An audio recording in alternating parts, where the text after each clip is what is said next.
Wakeboarding and wake surfing have dominated the towboat scene for a while now.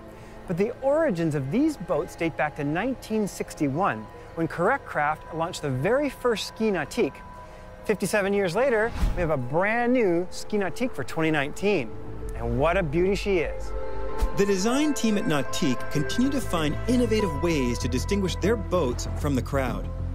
Angular elements from the hull find their way into the interior with these geometric patterns in the hull sides.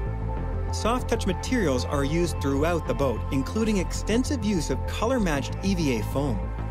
The helm is dominated by Nautique's 12.4-inch Link Pan-Array touchscreen, which allows easy access to the myriad of controls required to shape a modern wake.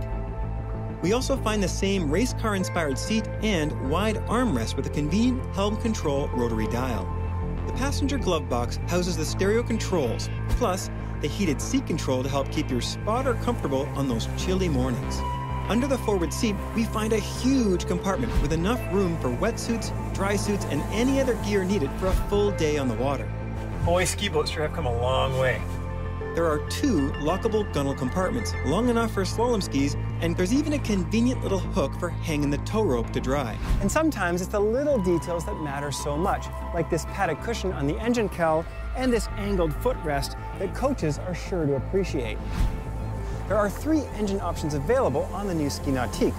The base engine starts at 400 horsepower, but what we have here is the Mac Daddy H6, a 6.2-liter direct-injected V8 that produces 450 horsepower and 465 pounds-feet of torque.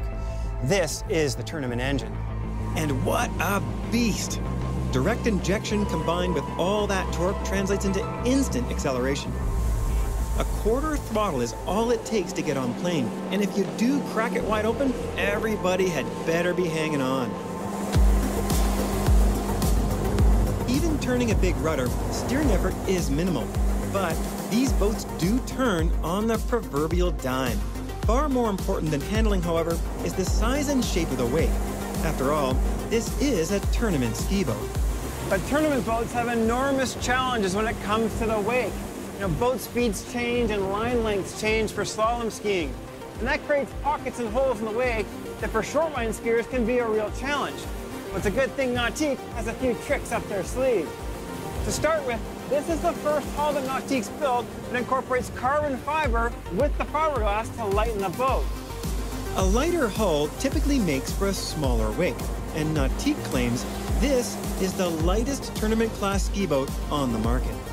Since it is impossible to completely eliminate holes in the wake, Nautique uses adjustable plates to move them away from the skier. The hydrogate plate in the center of the transom can be lowered to modify the running surface, helping control the shape and location of the wake lip.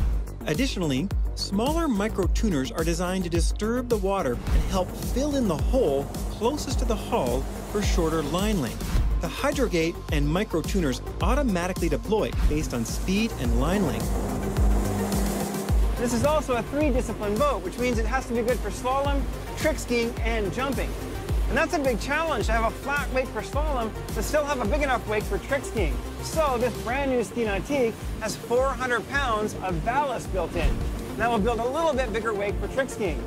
Managing these systems is made easy by the Link Pan-Array interface, which automates most of the settings based on discipline and line length.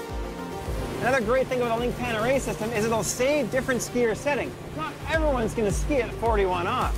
So for those of us skiing 15 off, we can save our profile. And all of the systems that we want to engage for our profile remain saved in the system. Now you basically have to hammer the throttle with a 0 set speed done and just steer the boat. The rest is pretty much taken care of for you.